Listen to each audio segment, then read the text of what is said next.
We're quickly going to the next conversation because in the last year we saw the rapid rise of NFTs. And besides things like Bored Apes and CryptoPunks, we saw numerous organizations the incredible potential of tokenization, from music producers and artists to musea, but also sport clubs. And with us today is the head of innovation of TDE, the leading sport marketing agency of the Netherlands, Ruud Dankers. Ruud.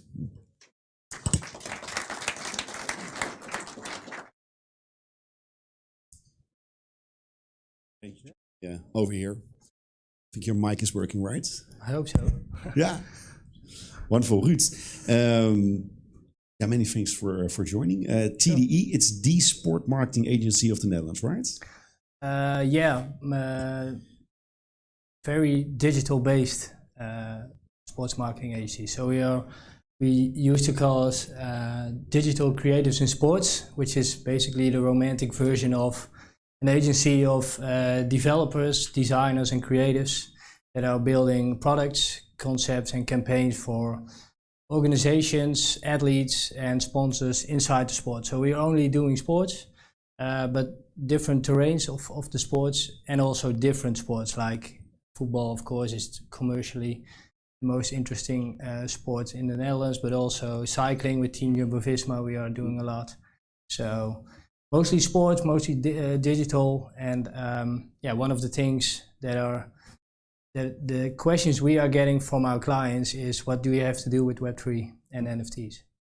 Web3 and NFTs, and only NFTs, or also things like metaverse, or also metaverse. But the thing is, the clients are not really reading about it, or they don't know what it is, but they are getting offers on a daily basis from marketplaces from the US, and trying to get them as a exclusive NFT partner, promising them millions a year for being their exclusive NFT partner, and then they come to us and ask us, what do we do with this? Because we don't know what it is, but they are offering us a lot of money for the exchange for our NFTs.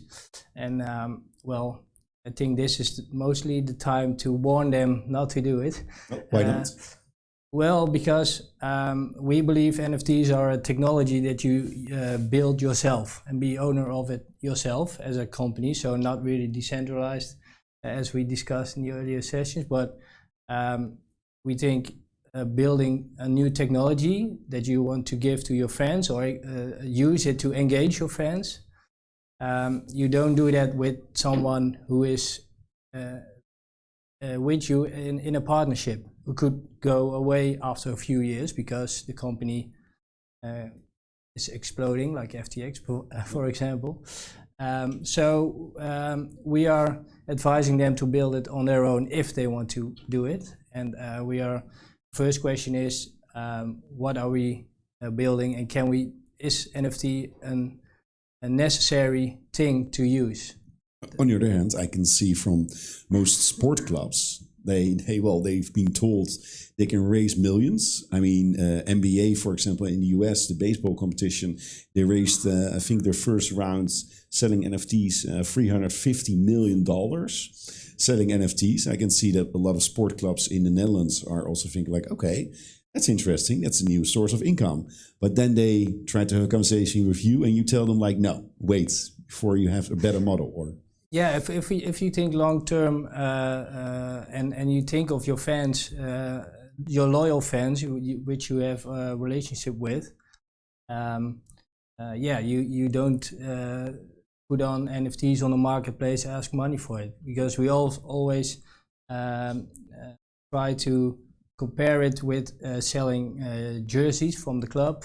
Every new season there's a new kit that you can buy, and you offer it to your fans, but you not really can tell the fans that they have a choice of buying it, whether they think it's cool or not. Fans are buying it because they are already buying it for 30 years. They are loyal to the club. So if you offer them NFTs, you basically pushing them to buy them. So that's the the sensitive part of sport fans. They are loyal to your club, and they identify themselves with the club. So that's we try to be careful with that with our clients. Yeah, no, I can see. I mean, I think the first sport club in the Netherlands was Fortuna Sittard. I think nobody knows, but it's a soccer club from the south.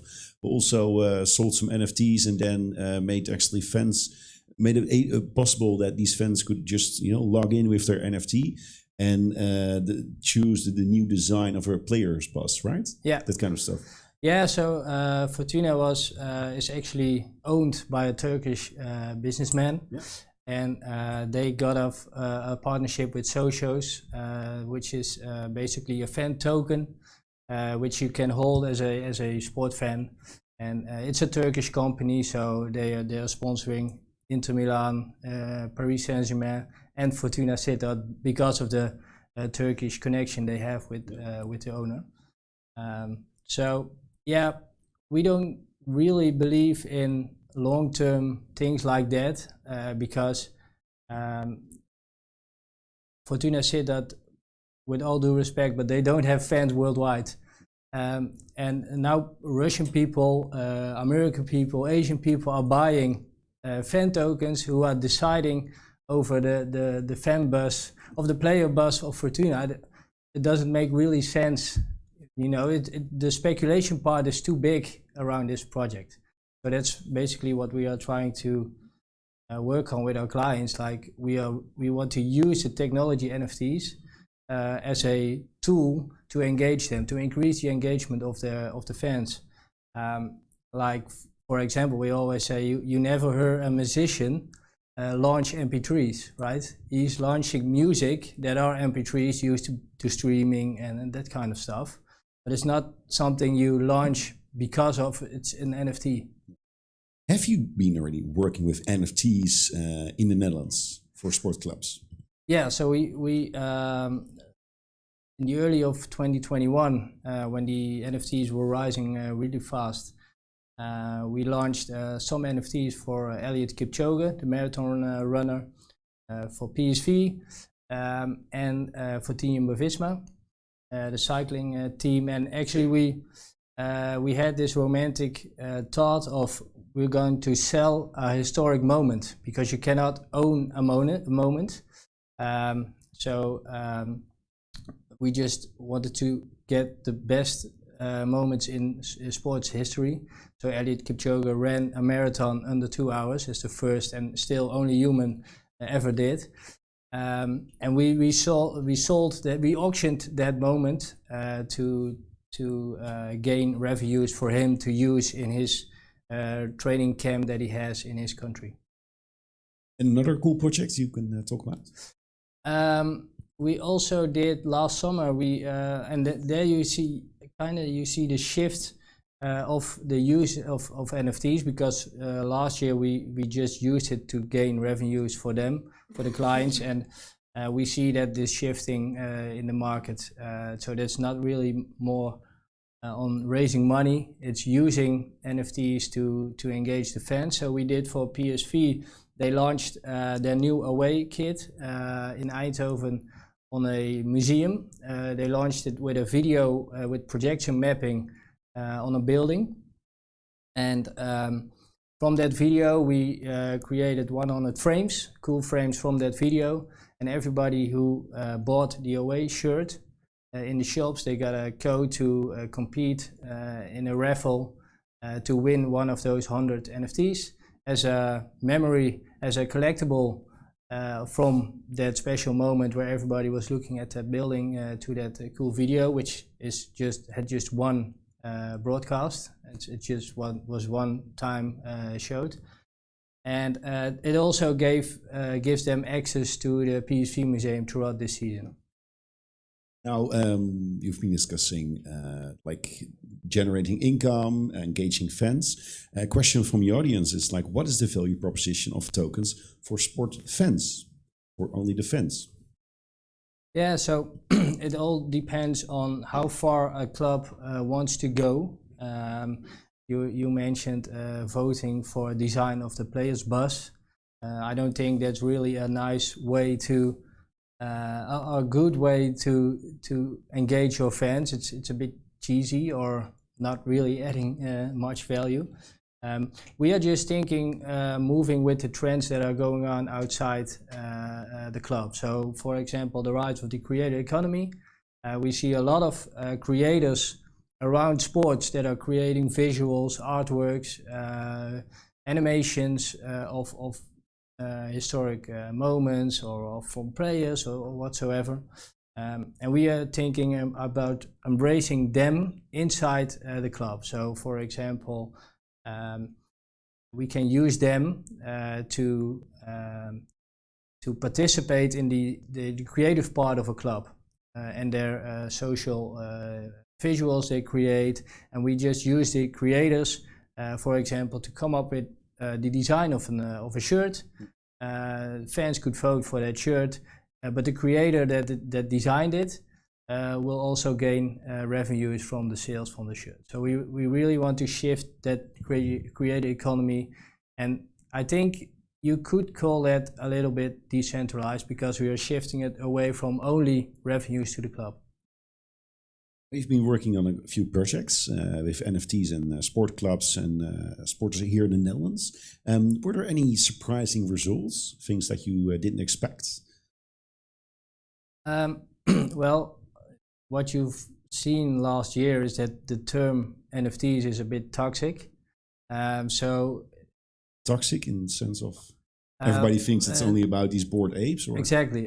So it has a negative vibe around, and when we launched the PSV NFT, that was totally free to win, gave you free access to the PSV museum. People still were saying it was rubbish and PSV was going for money or something else, but it's totally a free project. So we need to adjust that and need to explain better to the fans what it is and what the added value is for them. Are fans still responding like this? Like, oh, it's just a money grab, or NFTs are cooking the ocean, or whatever with the energy consumption? Well, it's getting less. It's getting less because we see that they are getting more knowledge on what it could be. But unfortunately, there are still bad examples in the market which reach the mass media. So they form their opinion based on those kind of news. Yeah. There's a lot of developers here. There's a lot of enthusiasts from the NFT scene here. If you look to NFTs and the technology behind it, what are you really missing technology-wise to make this impact of NFTs within the sports industry even bigger? Well, sport clubs and athletes as well are always looking for the next step in engagement for fans, right? So Web3 is about ownership, and they can make those fans be part of the club like they never did before, and use NFTs as a tool or as a technology to do that. So there can be many use cases. It can be a loyalty program like Starbucks is doing right now on NFTs. So yeah, there are totally so many use cases possible, but it's all about the creative approach of a project, and that's also something we've seen last year. We've seen Bored Ape as a successful project, and then all of a sudden 10 to 20, maybe 100 projects a day was launched exactly like the Bored Ape Yacht Club with a different artwork, trying to copy this success. And that's why the negative vibe is still around NFTs, and we are trying to fix that. Now there's some few questions from the audience again. What type of utilities would sports NFT offer? What is an example use case of NFTs in sports? We just discussed the player bus design that you can choose as a fan, but do you see other great examples now already on a global scale, maybe Dutch scale? Well, there's a Dutch company called Get Protocol. They have where they actually have every stadium visit will be an NFT from your ticket, actually. Like a POAP? Sort of, yeah, sort of. And they just it is a proof of attendance, exactly, but they are putting it in some kind of own wallet where you can do all kinds of stuff with. But it's also a memory of your visit to that match. So you can make it like back in the days we had the physical tickets. Many people collected them from historic matches. They maybe even put it on a wall. But nowadays it's all gone. It's all in our phone. We get it emailed by PDF or something. And now they are trying to get that memory back in a digital collectible. Now, what is next for TDE and NFTs? I mean, some people say, like, the market crashed. I'm not sure if you still get calls from sport clubs or they just, stop calling you. What is next? Are you working on a new cool project you can discuss with us today? Or yeah, we are working on some cool projects, which I'm unfortunately cannot disclose, but yeah, we are still seeing questions. Actually, it's still growing, and it's getting more on the strategy now on the marketing teams. They are trying to adopt it, but they are also looking for ways to explain it, and that's the thing now, because it's too difficult for most people to get an NFT or at least explain it how it works. So we are seeing that we are trying to focus on a niche target group inside a sport club. Like a football club is a fan. It's very diverse. Everybody's in the stadium, young, old. So we are looking a way to follow those trends and speaking to, for example, the crypto natives inside a club, and see what we can do with them, and use the technology as a tool to engage them more and more. Yeah, a lot of work still has to be done on the UX side. We also just heard in the Metaverse panel, but it's great to hear that even when the market is down, that the interest is still growing. But so thank you so much, Ruud Dankers, TDE, for joining us. We're definitely going to check out your website. We'll also put that on our own website of the event. If people are interested to learn more about the projects, you do the work. But for now, many thanks for joining us. You're welcome.